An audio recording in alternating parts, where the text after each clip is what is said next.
Hello. Welcome back to the Soprano podcast. I am your podcast host, and my name is Heidi. And it is so nice to have you here. And surprise, audience, we have a guest on the podcast today, a surprise guest. We didn't even know. Well, at least I didn't. We planned this very recently. It hadn't been, sometimes my guests are planned like weeks in advance, but this particular guest had wanted to come on before we take our little break after our 100th episode. And of course, this is episode 99, which is ridiculous. But today we have on the podcast live in the flesh, not really because he's on the phone, but we have my very good friend from Stony Brook, Michael Chang, on the phone with us. Michael, hi, how are you? Hello? Yeah. Oh my god, yes! How's it going? So, Michael, before we get into anything, let's get the scoop. Like, tell the audience who you are and, like, where you're from. Give us the whole scoop here. Yeah, for sure. Hello, my name is Michael Cheng, or you can call my name in Cantonese, Man Wai.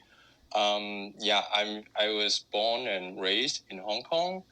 I love, like, making noises with my vocal cords, aka singing.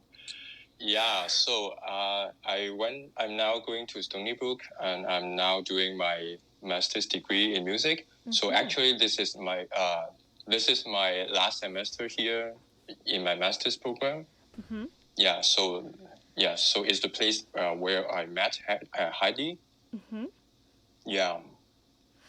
Yeah, that's something that I think is so interesting, that we're like we both came into this program, like Michael and I know each other from Stony Brook, obviously, but we both came into this program during our masters, and we met halfway through for me and just coming in for you. And now here we are, like, in this pandemic, and we're like, it's so strange not seeing each other, but we're still here, like, doing these degrees. And, I started my DMA this past semester, and, Michael's, you're trying to do your recital right now during all of this. Like, how's that going? Wow. Honestly, I feel so stressful about that because you couldn't just go to the campus as freely as you can before. Yeah, and also, it's kind of weird to rehearse with a pianist because you kind of like out of practice, because like in these days, like more than half a year you are like just rehearsing by yourself and some freaking accompaniment tracks, which is not so ideal. Yeah, the whole process of music making is not organic, and somehow you need to just follow where the pause is, and you try to imagine that and you try to catch it up. It's just so weird. Yeah, and honestly, today I was coaching with Maestro. We were working on the Haydn. Michael and I also happen to be, for you all listening, Michael and I also happen to be doing a virtual opera this semester, and it's going well for what it is, and we're struggling through it, but exactly like you're saying, I'm trying to work with these basically karaoke tracks, like virtual pre-recorded tracks. It's so hard to predict when things are going to happen, like the timing of all of it, Yeah, for sure. Yeah. It's honestly, I can't imagine.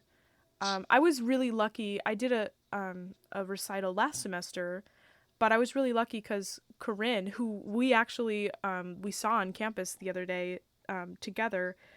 For you guys listening, Michael and I went and got coffee a couple days ago, which was so nice. Oh my god, seeing another person in real life has been just so exciting.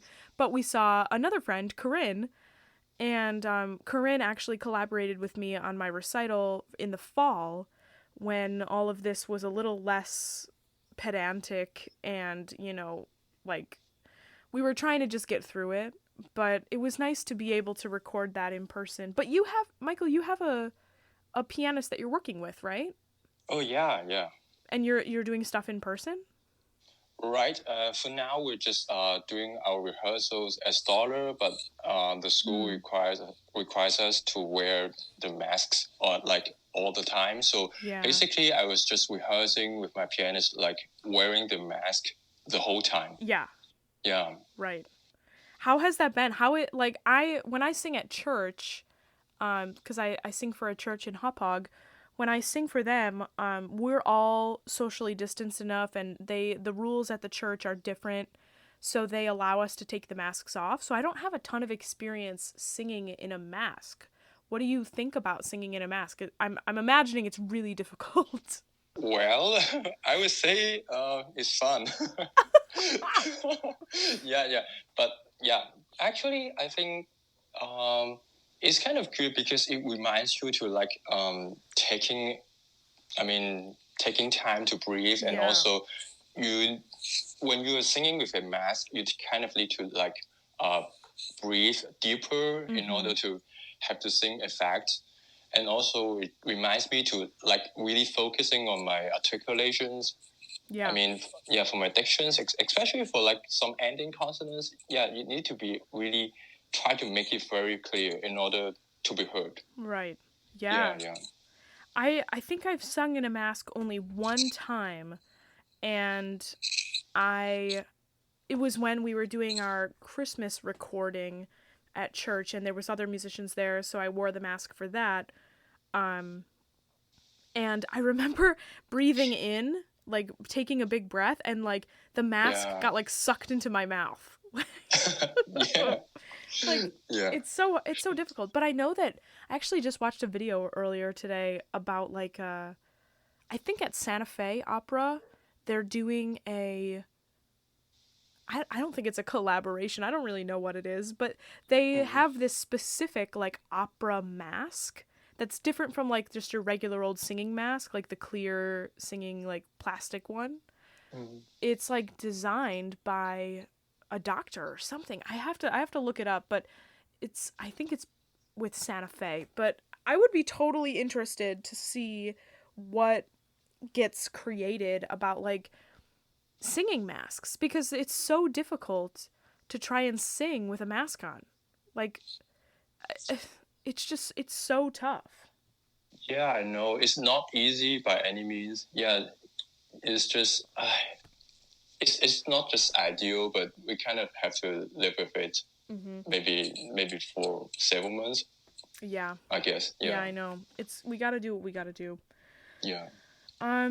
Yeah. So okay, we kind of glossed over a little bit your backstory a little bit here. Yeah. So I want you to like talk to us a little bit about your undergrad experience, because I know you didn't go to undergrad here in the United States, and you had a very unique experience from my understanding. But I want you to talk a little bit about your undergrad experience and how you got into music.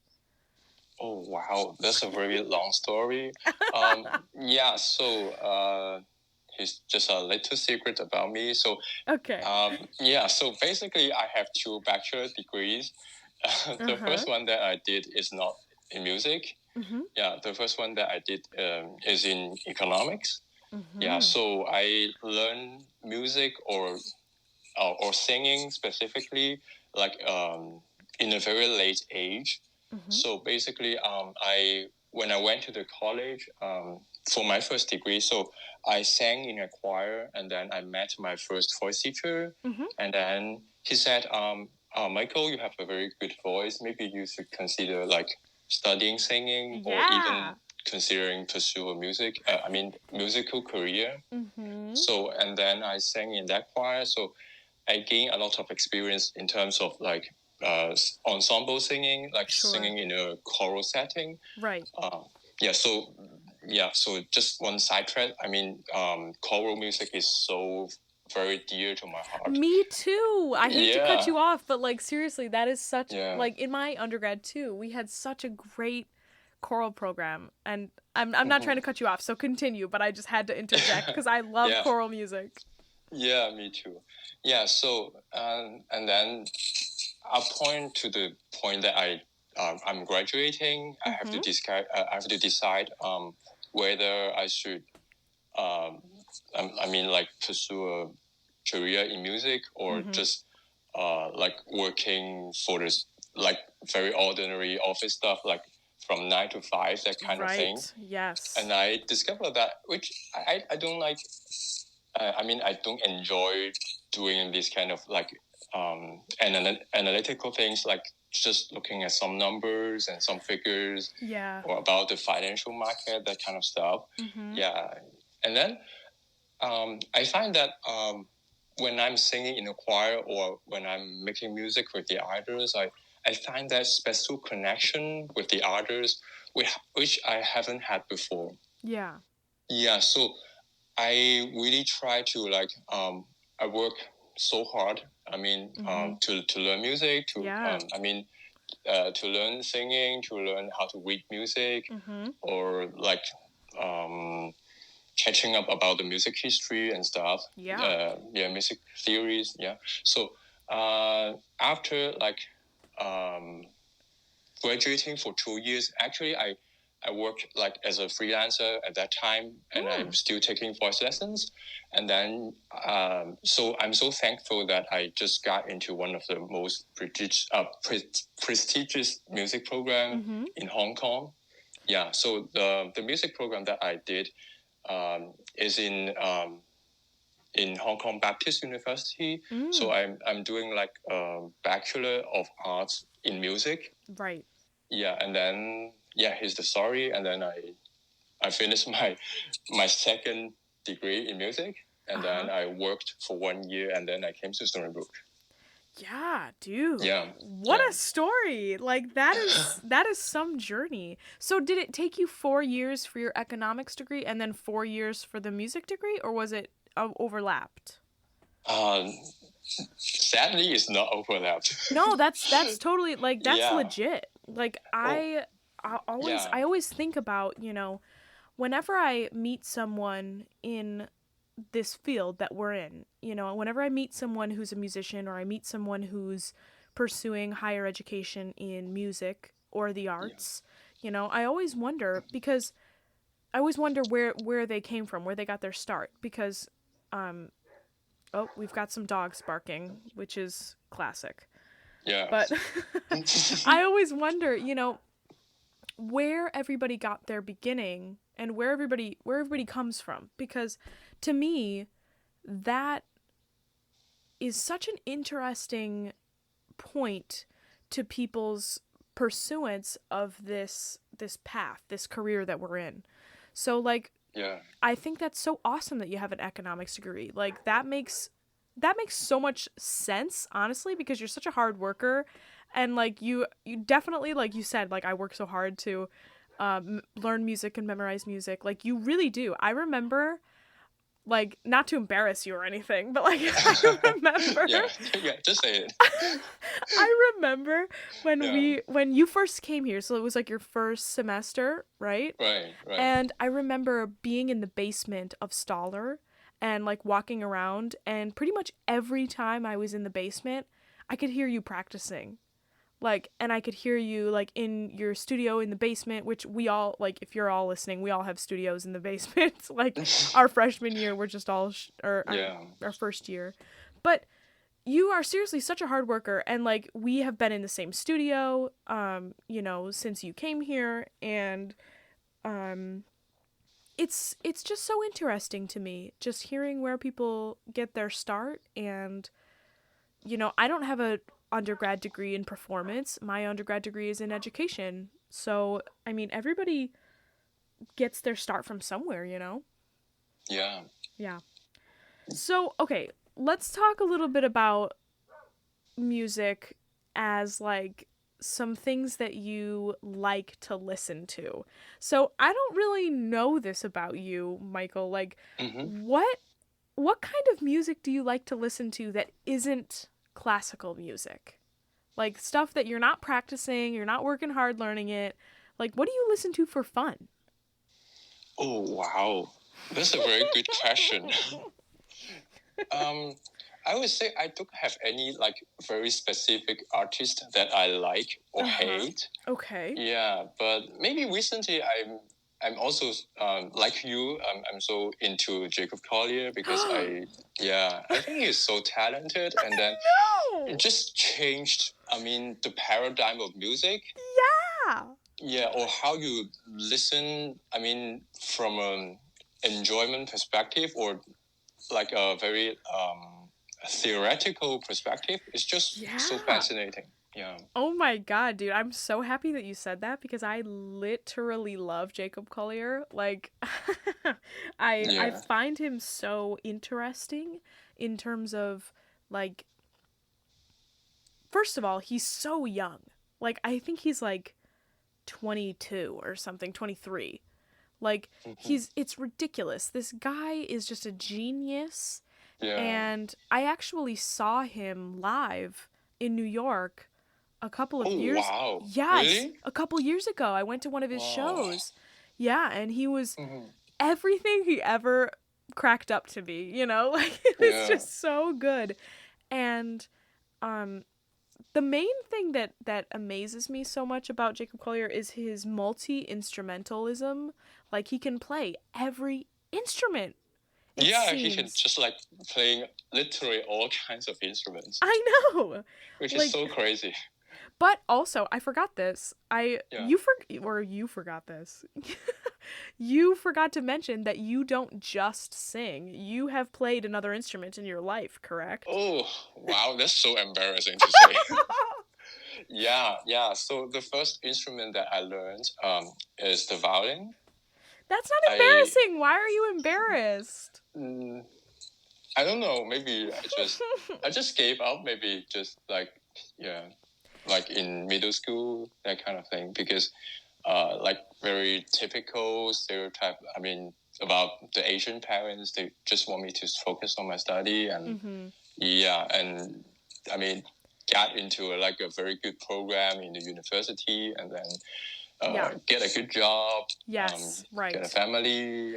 But I mean, playing the violin is something that I think, in my personal opinion, I think is a good thing. You know, like you play the violin, like that's a good, like you're able to like learn how to read music. Like when I was a young kid, I tried to play the clarinet in like elementary school, like really young primary school.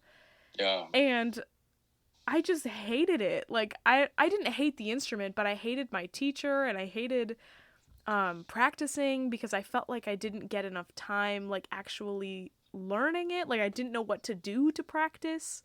You know when you're like a kid, or when you're a kid. When you're younger, it's so hard to understand the concept of practicing. Yeah, like, for sure.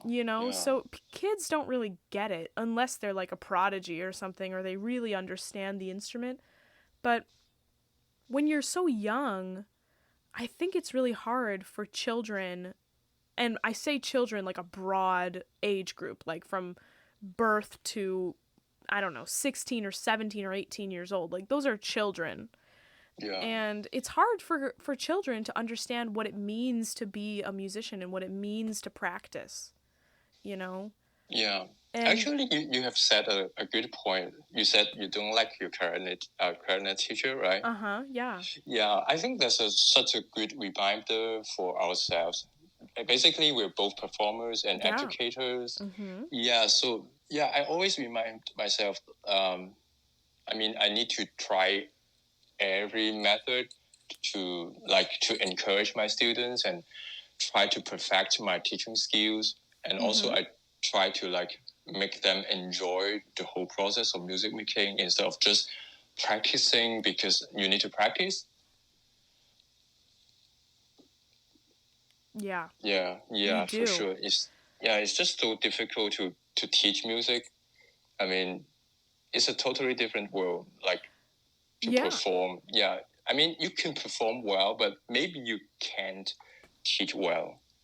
Yeah, that's a huge thing. I mean, For me, I always try with my students, like exactly what you're saying. Like, I always try to foster both a love and passion for music, as well as supplying the tools needed to inform yourself and to educate yourself in terms of music. Because in reality, think about this, right? Mm-hmm. You've got basically an hour a week with your student, maximum. Right. You know, and some of these students that I teach, I only teach for a half hour or 45 minutes. And that small window of time is the time that you're spending with that student, where you're actually like able to prescribe to them and be like, here is exactly what you need to do. Do this, do this, do this, do this. But then all of the rest of the time, they're with themselves and they're by themselves. And if they don't feel that fire inside of themselves, they don't feel that passion, that love for music, they are not going to practice. Yeah. You know, they're just not going to. So you have to give them something to bring them to the piano, bring them to the music stand, bring them to the practice room, you know? Yeah, definitely. And that is such a big task as a teacher, you know, because you're trying to teach them how to read music and how to sing and whatever technique and stuff. But you also have to make them, you know, intrinsically love music and want to do it for themselves, right? Yeah. Which is so tough. But yeah, that's why I have so much respect for all those teachers out there. Mm-hmm. Yeah, especially during this time, you need to like teaching online through the Zoom. Oh my God. Yeah. I feel so sorry for them. I know. It's so tough. And like we're lucky in a way because we teach just singing lessons, like just voice, nothing else. But I think a lot of my friends who may or may not be listening to this podcast, you know, a lot of people who I know, who I went to school for music education, they're teaching like general music, like public school music, where they teach not just singing, but they teach other instruments, they teach recorder, you know, they teach, you know, rhythm and standard notation, all of these specific things that come with music, but it's like the public school version, like little kids, like elementary schoolers, kindergartners, and first graders, and they have to do all of that online. Oh my God. Yeah. It's horrible. Yeah. But anyway, I don't know how we started talking about all of this, but I think it was because of Jacob Collier. Oh yeah. But so going back to that, you really don't have any like popular music that you love, like any music that you grew up listening to or that you love and you like to revisit when you're driving in your new car? I like, wow. You mean just for fun? Listening just for fun? Yeah. I grew up with listening to some we call Canton pop music, which is some pop songs in Cantonese, and also I also listen to some like songs in Mandarin, maybe by the artists in Taiwan. Yeah, there's so many good stuff. Yeah, that's awesome. Do you know any of those like artists' names off the top of your head? Oh wow! Maybe like when I was a teenager, I listened to a Taiwanese artist. His name is Jay Chow. He's he's kind of very famous. Yeah, that's awesome. Yeah. I always love hearing what people listen to, like people, I mean my colleagues or other musicians that we know. Like, what do people listen to for fun is so interesting to me. Yeah. Okay, so I have a question for you. Yeah. Yeah, so do you listen to like music, I mean like songs in like foreign languages? I mean not the art song, like not the opera, not the arias. Yeah, I mean sometimes I really loved, oh my God, and I still love them. They're this band called Il Volo. And they're this, I feel like such a loser saying this, but they're this like Italian pop music band, and I see. they're 3 guys. So it's these 3 tenors, and honestly, I think you would love them. But so I'm now Googling it. yeah, so it's Ilvolo, Il Volo, and they do basically like Italian pop music, which happens to be obviously all in Italian, but it also happens to be like sometimes like they use Italian folk music, which is really popular in terms of like what Italians listen to, because like I don't necessarily know all of the details of Italian pop music and pop history in Italian, but I love their music. And my grandfather, my grandpa Quincy, he gave me a CD when I was younger of Il Volo because he knew that I loved to sing.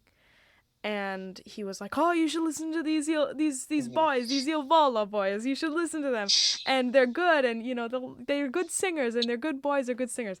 And like, I just popped the CD in my car, and I learned, you know, a lot of There's some really good hits like "E più di penso," and there's just "O Sole Mio," like so many hits that they sang that are like Italian folk music that they kind of brought into the pop realm.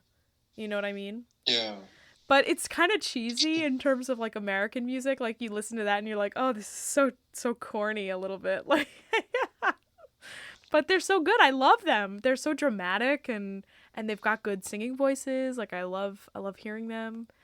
But yeah, I don't know if I listen to any other languages other than maybe Italian, sometimes maybe French, but yeah, I love K-pop. Like obviously everybody loves K-pop, but you know, they most of the time they sing in English, so it's different there. And there are some Spanish artists that I listen to that will, you know, they'll go in and out of Spanish from now and again, but I don't necessarily seek that out because I think it's not necessarily a genre that I know a lot about. Maybe I should do some more research, but yeah, that's a good question. Yeah. Actually, speaking of languages, I think of like a very interesting thing. So, do you listen to some singers who is not singing in their native language? Yeah. Mm-hmm. Yeah. So you've said that you listen to K-pop because sometimes they're singing in English. So do you find it interesting or kind of funny if you listen to them singing in English? Well, I mean, it's definitely noticeable.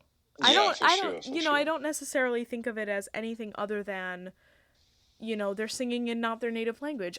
Sometimes it sticks out to me more than other words, like certain words will stick out and I'll be like, "Oh, you can really tell that English is not their native language." But I'm never like, "Ugh," you know, yuck. Yeah. Because honestly, I feel like personally, me as a singer of other languages, like we sing in German and Italian and French and Czech and Russian and all of these other languages that are not my first language, I'm sure that somebody listening to me singing in another language would be like, "You can tell this is not her first language." It's so cringe. It is so cringe. Oh my god. Yeah. Oh no. Yeah. What do you think about that? Oh wow. I mean, like, if I hearing somebody singing in Cantonese who is not in their native language, I have so much compassion for them. Yeah, basically, I mean, Cantonese or some other Asian languages are so difficult to pronounce. Yeah. Yeah, so, yeah, maybe, I would, like, try to understand the difficulties instead of just, like, nitpicking on their pronunciation. Right. You know what I mean? Yeah. I mean, honestly, though, I'm also super interested in hearing pop music from in other languages. Like hearing somebody sing pop music in their native language, like you mentioned Cantonese, like I find that super interesting. Oh yeah. And I know that there's a pretty significant difference between Cantonese and Mandarin, correct? Yes, you can say so. Yeah. Yeah. So if somebody was yeah. singing in Mandarin, like would there be a pretty large difference if somebody was trying to sing that same thing in Cantonese?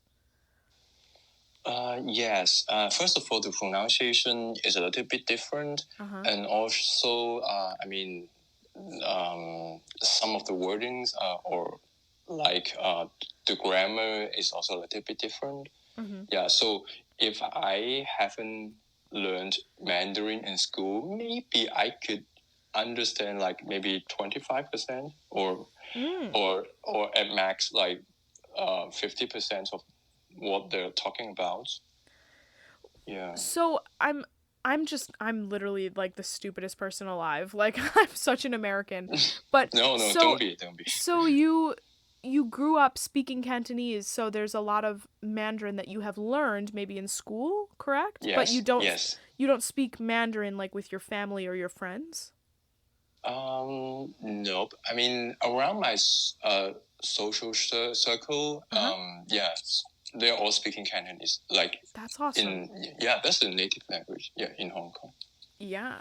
So, but that's so interesting to me because we talked about this the other day. We were chatting about how big the United States is and how you know how there's so much land and how it's just so vast, and how I personally as an American, I haven't even been to like more than 5 or 6 different states in the United States. But Hong Kong is relatively small in terms of you know. So it's small. Very, very small. Yeah, right? Yeah. But there's a whole language there. So how does that work? Like you guys, you have your own language in Hong Kong, even though it's very small compared to the rest of China, right? Yeah, I have to clarify on that. So basically Cantonese is like originated from the Canton area, which is like a province in the southern part of China. Okay. Yeah, so actually in Guangdong province, most of the people can still speak in Cantonese, but I mean, like in mainland China, the official language is Mandarin, so they try not to use it as often, like in the official media. Okay. So maybe they will speak. They will still speak Cantonese at their own home. Right. Yeah, but like in Hong Kong, it's totally different because Cantonese is still the the official language in Hong Kong. Right. Yeah, so it's a little bit different. Yeah. Yeah. So if someone was speaking Mandarin, they wouldn't necessarily understand Cantonese and vice versa, right? Yeah, for sure.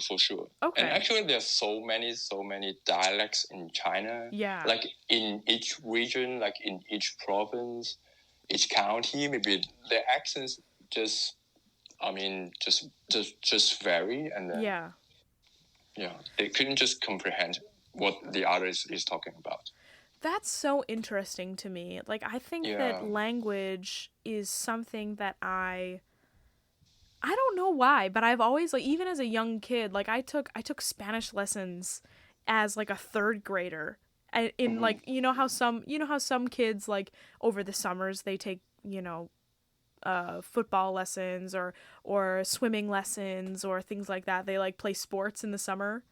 I was that one nerd loser who was taking Spanish lessons in the summer. I remember taking Spanish lessons in the summertime in this like air-conditioned library that I don't know how my mom found these Spanish lessons, but I was with like 5 other kids and we were all very young, and I remember being so excited to learn Spanish, and we just like hung out and like learned numbers and letters and certain phrases and things. But I love language. Like I think that language is the main bridge between cultures. And like, I think many people would agree with that in saying that, like, you know, if you could communicate with people in their native language, then you would understand them and you would be able to like really truly appreciate what they're doing and what they come from and like their background and what they like aspire to do. So I find that so interesting, the whole like Cantonese versus Mandarin thing. And a lot of Americans, I would be willing to bet, don't really know the difference between Cantonese and Mandarin, which is unfortunate. Oh, actually, do you want me to speak some Cantonese and yes! in Mandarin? Maybe I'll just okay. say like from 1 to 10, and then I say in Cantonese, and then I say in Mandarin. Yes. Go ahead. Okay, tell me what you're starting with, though. Tell me what you're starting with. Okay, I start with my native language, which is Cantonese. Okay. So, yeah. Wow. I don't know why I'm so nervous about it. Don't be nervous. I'm so excited. Yeah. Okay. So from 1 to 10. So in Cantonese first, 1, 2, 3, 4, 5, 6, 7, 8, 9, 10. Okay. Yeah. So it's Cantonese, and then you try to recall that kind of sound. So I speak in Mandarin from 1 to 10. Okay. Okay. 1, 2, 3, 4, 5, 6, 7, 8, 9, 10. Okay. Wait, so I feel like Can you find some similarities? I do. I really do. But I also heard a lot of differences. I feel like Mandarin was more open. Like there was a lot of more open vowels, whereas in Cantonese there was one that stuck out to me, which was And you speak it very perfectly. Oh wow. Oh my god, don't patronize me. But is 5. Yeah, I think that one really stuck out to me because it was closed. You know, your mouth is completely closed. And right. I thought I definitely heard a lot of differences. Although I only have heard it one time, so don't criticize me. Yeah, I would really say you're a very good listener and observer as a singer. Maybe it's just kind of like our instincts. I think so. It's such a good observation. I sometimes realize that when I'm speaking in Cantonese, my voice is kind of lowered in terms of the pitch level. Yeah, and also the vowels are closer. Yeah. Yeah, and we also have like a very specific term, but I'm not so sure about the translation. Maybe it's like stopped sound. Oh, okay. So that's why when you're speaking 5, the sound just closed. But in Mandarin, we don't have like that kind of stopped sound. So maybe it's more open. Yeah. So wait, what is 5 in Mandarin? 5. So it's open. Like it's like a oo vowel. Yeah. And also you can hear the reflections. I mean the tone. Yeah. Yes. Yeah. So you can just say woo or woo. Yeah. It's a different word. Yeah. You have to say woo. Yeah. Yeah. Just go down and goes up. So that's another thing that I feel like Americans don't understand about both Mandarin and Cantonese. They don't understand that there are tones, and you have to understand that there are specific things that come with the language, like, and that's one of them. But we don't really have that in English. I mean, we have like sentence structure, as you know, like we have like a question goes up, or like a statement kind of stays the same, or like if I'm saying something with a specific attitude, it might go down, in terms of pitch. But the pitches are very specific. I'm guessing, right? With Cantonese, right? Yeah, because like when you're speaking the same word, I mean not same word. I mean, if you're speaking with the same consonants and the same vowel, but you are saying in different tones, it can just completely change the meaning. Really? Yeah. So, let me give you an example. Yeah. So, so I'm more familiar with Cantonese, so I use Cantonese as an example. So, okay, so it's also a number. I talked about that before. So, say is 4. Right. Yeah, but if you say is is die or dead. So that's why number 4 is a unlucky number in Cantonese. Interesting. Wait, okay, so can you put them both next to each other again? Okay, yeah. So 4 say, and then die, to die or dead is say. That's so subtle. Like yeah. but could you hear that? I mean, as a non-Cantonese speaker, can you sort of? Okay, wait. Listen to the yeah. Give me one more try. Say them both like back to back. Okay. Say. Interesting. That is so subtle, Michael. Oh my God, I would be so terrible at speaking Cantonese. Yeah. Oh my God. We have 6 tones in Cantonese. Yeah. So I use this consonants and vowels. So say is the 6 tones in Cantonese. What? Yeah. Yeah. I'm so ignorant. That's what this conversation has come to. I just know 0 things. Like I know nothing about anything. Like you said all of the what were there, 6? I'm freaking out. Like 6 tones. Yeah, that's why I mean the Western people find it so difficult to learn Cantonese. They would say it's easier to learn Mandarin. I mean, in comparison, because Mandarin just has 4 tones. Oh. Yeah. So what are the 4 tones in Mandarin? Okay, so Mandarin is like maybe I use let me use MA, so which is ma. Okay, so ma. Okay, I could kind of hear the differences on that one. Yeah, because the 4th tone is like just goes down very quickly from a very high place to a very low pace. Yeah, so it's like ma. Yeah, right. Yeah, kind of like that. Yeah, idea. Yeah. This is so interesting to me, and honestly, if anybody's out there listening and they're like, why are these people talking so much about tones in Mandarin and Cantonese? This is the stuff that interests me. Like, I am very interested in language, and I think that more people should be. Like, I think that there's kind of a weird stigma about talking about language when you're trying to learn, or you want to try and explore language with other people. Like Michael, we talked about when I went to a wedding recently last year. Oh yeah. And I was trying to speak to someone who spoke French, and he of course was a native French speaker, and I am a native English speaker. And I wanted to speak to him in French, and he wanted to speak to me in English. Like, we want so badly to practice these foreign languages that we have,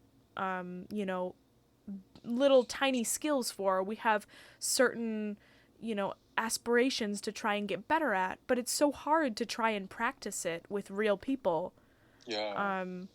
And I find the whole process so interesting, how people who are very brave and they really go out into the world and they just try and speak people's native languages. And that is terrifying because, you go out, you put your heart on the line basically, and you try and speak another language that is not your own, and you are by nature going to be less expressive and less yourself because you have limited options in another language. But that shouldn't be a barrier to you because, as someone who wants to learn, you should feel open-minded enough to like be brave and start talking to someone. Like, I would feel so nervous. We talked about this too. I would feel so nervous traveling to like France or Italy or Germany where I have minor knowledge of those languages. But like you were telling me, you were like, you should just go. You should just travel and go there anyway. Because just be shameless and just talk to them. Yeah. I know it's so terrifying though. I feel like it's going to take a long time for me to get over that. Yeah, I think it's just maybe like a kind of psychological barrier. So once you get through that, you feel confident and feel easy to just say whatever you want. I know. Yeah. But it's so hard, Yeah. Go ahead. Say what you were going to say. Oh, yeah. I'm thinking about, I mean, obviously now I speak in English. So, I realized that sometimes my personality or my attitude towards some things changed if I speak or think it, in the concept of another language. So, yes. I mean, if I'm like teaching my students in Cantonese, maybe I will be more strict to them. Yeah. Yeah, right. I mean, because maybe it's also linked to our culture. We tend not to like express ourselves. Like, we seldom praise the others, especially for your own students. Okay. Yeah. So does the parents. Maybe if they're not so open-minded, they wouldn't say, "I'm so proud of you. I love you," that kind of thing. Wow. Yeah. But I mean, if I think in English or I'm communicating with some of my undergrad students here, which native English speaker, so I need to use English. So I realized that if I'm thinking in English, my mindset or kind of attitude will change. Yeah. Yeah, which is so interesting. How would you say it changes? Like, I know you talked about like expressiveness, but I feel like if I try and speak in another language, I'm limited with my expressiveness. Would you say you're more expressive in English or more expressive in Cantonese? Maybe it's not about the expressiveness or the accuracy. I'm thinking about the way that you communicate with other people or how you think towards something, if you know what I mean. Yeah. That's so interesting because, there's a whole level of culture and, understanding of interactions that comes with language that I think people who do not pursue other languages just immediately find off-putting. I don't know why, but for some reason, I've experienced this many times as an American. I've experienced other Americans, getting immediately frustrated with the fact that they, see someone or they interact with someone who doesn't speak English, and they immediately get so offended by that. And I find that very frustrating as an American myself, because, we really have no right to do that. The reason why that person, that American, is getting frustrated by the fact that they can't communicate is just that. They can't communicate, and it's frustrating to not be able to communicate the way that you want to. So the fact that there's no sympathy there or there's no understanding, that person might have never tried to speak another language, and they're, of course, living in their native land where they grew up, and they don't have to learn another language. But it's kind of crazy because other countries prioritize learning English, and in America we don't prioritize language learning until middle school or high school. Yeah. But it's my understanding, and you can correct me if I'm wrong here, but it's my understanding that other countries learn English from a very young age. Oh, yeah, that's so true. Yeah, I mean, taking Hong Kong as an example, so I'm learning English maybe since I was 3 years old, I guess, like in the kindergarten. Yeah, wow. Yeah, so we just need to learn A, B, C, D, E, F, G. And what? then, yeah, so basically I would say, I think, so many people in Asia, they just learn English like at their very young age. Yeah, they could just read and write English. Yeah, but maybe in terms of speaking, maybe they're not so fluent because they just don't have that kind of environment to speak to the native speaker. Yeah. But they can really comprehend English in a very maybe proficient way, I guess. That is amazing. Like, the fact that you have been learning English since kindergarten. Like, that makes me so sad that American schools, like in America or the United States, North America, we don't learn other languages until much later, like when you're like 11 or 12. So like that language learning part of your brain only starts when you're like halfway through puberty basically.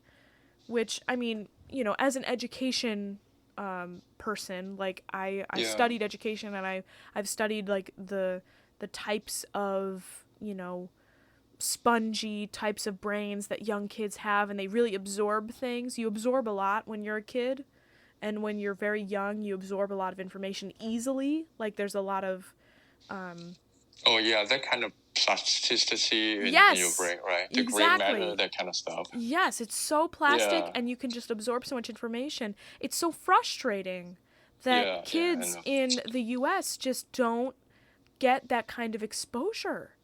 We're not forced to learn other languages, which honestly we should all be forced to learn Spanish here in the US. It's more widely spoken than people want to acknowledge. Spanish is so important here. And it would solve a lot of problems, I'm convinced, if we could all speak Spanish, because people would understand each other a lot more. Yeah. I mean, the policymakers out there should listen to this podcast. Oh my God. No, they should not. Yeah, right. Oh my God. But, I think there are some schools, like, I'm under the impression, and if anybody's out there listening and they're from this place and they want to correct me, please feel free to do so. I'm under the impression that in California, I think that there's a lot of more Spanish-speaking education happening, and maybe also in like New York City. I grew up in Buffalo, which is far away from New York City, but still in the state of New York.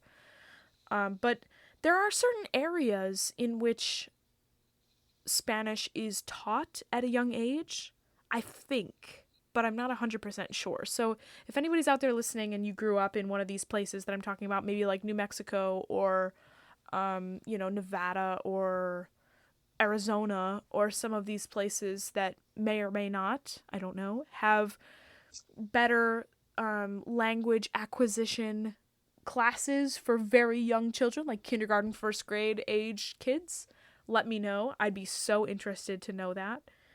And it's so fascinating to me that you guys in other countries, like even when I talk to Morgan on this podcast, like Morgan grew up in France, and he also learned English from a very young age.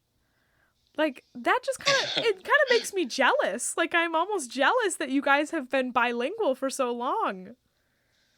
Oh, yeah. Yeah, that's true. Yeah.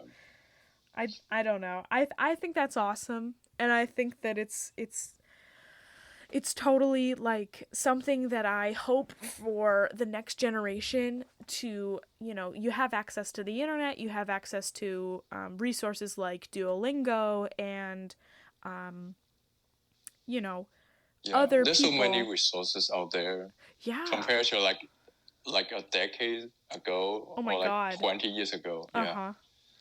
Yeah. Something that I do to try and up my French knowledge, because I French is my best language in terms of foreign languages. I actually listen to French podcasts. Oh, wow. Yeah, so how much could you understand that? I'm so curious about it. Yeah, like probably like 5%. 5%, okay. Yeah, it's really bad. I sit there and I listen, and they speak so fast. Oh my God. Oh, yeah, yeah. They speak so quickly, and they're also using like French slang, right? Because it's a popular thing. Like, the people who are making podcasts are not speaking like textbook French. They're speaking slang. So it's so informative. I find it really interesting, and I try to keep up with what they're saying, although it's kind of hard. Yeah. But yeah, I would say the best way to learn a language is try to communicate with like a real native speaker. Yeah. Rather than just learning from the books and then you just repeat the pronunciation and memorize all those words. Yes. Yeah. Yeah, for sure. I totally agree. I think that that's something that is underappreciated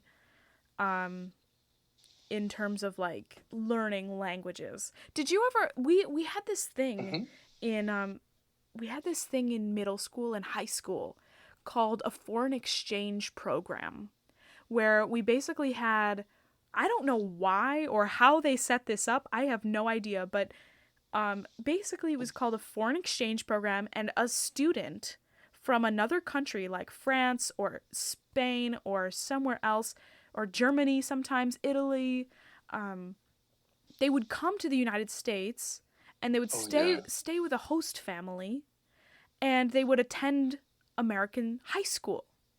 Oh, wow. Yeah, and it was so crazy. I don't understand. I don't know anything about exchange programs like that. But then also students from my school, like students from the United States, would also travel to France or Italy or Spain or, other places like that. And they would do the same thing over there.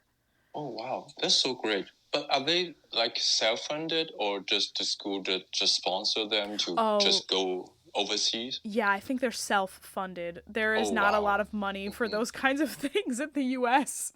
They don't pay for anything here. Yes, yeah, that's right. Yeah. Yeah, so sometimes I feel so bad about those underprivileged families and children, because they couldn't just get the resources that they need, and then try to like pursue their passion and to explore the world. Yeah, I mean, there's always that hope that people will find the way to do that. Like we all want people to find their passions and pursue their dreams. I think that's definitely something that I can relate to as well as a musician. But, I can also relate that. Yeah, but that's why I'm so thankful that I can come to here to study. And to work with all you guys. Oh my God, are you kidding? Yeah. Like, we're so happy to have you. Like, we're happy to be here together, all of us together. Like, anybody who comes here, like, who comes to Stony Brook, like, in my opinion, anybody who comes here is more than welcome to be here. Like, you are immediately, just because you're here, you're part of a community, and it is my hope that anybody who interacts with the people who we have here at Stony Brook, our musicians, our graduate student family, I would say, I hope that people feel like there's a place for them, even though it's a little bit removed right now. And, we don't have a lot of interaction as of right now, but I think that in the future it'll get better. And, definitely. Yeah. So, all right. Well, honestly, on that happy note, I think we're gonna wrap it up here. It's almost, we're coming up on 1 hour here. Michael, you crushed it. Yay, I did it. You did it. Literally, you did. Yay. And you were so nervous, but you shouldn't be, because you're a rock star, and I'm so glad to have had this conversation about Cantonese and Mandarin, because I'm so curious about it. And I do follow, honestly, there's this one YouTube channel that I follow who he actually just tragically passed away. And if anybody out there listening is watching this on YouTube, I highly encourage you to go listen and watch Lao Shu, his that polyglot. Yes, the polyglot. Oh yeah. Yes, yeah. Lao Shu. Yeah. He recently passed away tragically from a heart attack. Yeah, and it's such a sad news. I know. Do you know who that is? I remember I'm pretty sure that I've watched several videos of his. Yeah. Yeah. Yeah, he's amazing. He is so I've watched him for years and he is so inspiring to me. The way he just walks into places and starts talking to people in their native language. And when I say he's a polyglot, I mean this man could speak any language that you threw at him. Like if you walked up to him and you were like, oh yeah, you know, I'm from this place, he'd be like, oh great, let me speak their like most native tongue and like the dialect that you definitely speak, you know, like he would get so deep into language. Oh yeah. I remember watching him like speaking French to a lady in a grocery store. Yeah. But like his best languages were you know, Asian languages, because his wife was Cantonese, I believe. And I might be wrong about that, but I know his most preferred languages were Mandarin, Cantonese. He could also speak very fluent Japanese. And oh my God. He was amazing, dude. He was incredible. But he could also speak, you know, French, Italian, German, Russian, like, and also things like from other countries that I haven't even heard of. Like, that's how crazy this guy is. So if you're listening to this podcast and you're interested in language and you find it fascinating, I highly encourage you to go research Lao Shu, Laoshu, Lao Shu. He has a wonderful channel, and unfortunately he recently passed away, which is unbelievably tragic and horrible because I know he has a wife and children. But if you feel inspired by the phenomenal work that this person has done in his unfortunately short life, then I encourage you to go look at that and watch his videos, because they have inspired me and countless others. So yeah, that's my recommendation for the day if you're interested. And Michael, thank you so much for being here today. Wow, I had so much fun. Yeah, it's such a pleasure. Oh my God, no, the pleasure's all mine. Thanks so much for being here, and thanks for teaching me the differences in tones in Cantonese and Mandarin. I had so much fun. Yeah, we can talk about that later. I know, right? We've got so much time. You can teach me all Mandarin. Like, you can teach me all Cantonese. Like, it'll be great. Yeah. Okay, so if you are listening to this podcast and you want to support the podcast in some way, you can go ahead and subscribe to this channel if you feel so inclined. You can also comment down below or like this video. And if you feel like it, you can comment down below and let us know what languages you speak or where you're listening from. I know there's a lot of countries out there who speak fluent English, and I envy you. I wish I could speak a second language fluently, and I wish I could learn from kindergarten like so many other countries do. But I appreciate you being here. Thank you so much for listening. I hope you have a wonderful morning, afternoon, evening, or night whenever you happen to be listening to this podcast. And I hope you tune in tomorrow for episode 100. Michael, thank you so much again for being here on episode 99. Thanks so much. Yeah, thank you. All right. Okay. All right, you audience, you people. I will talk to you all tomorrow. Thanks so much for being here. Love you, mean it. Bye. Bye. Okay, bye for real.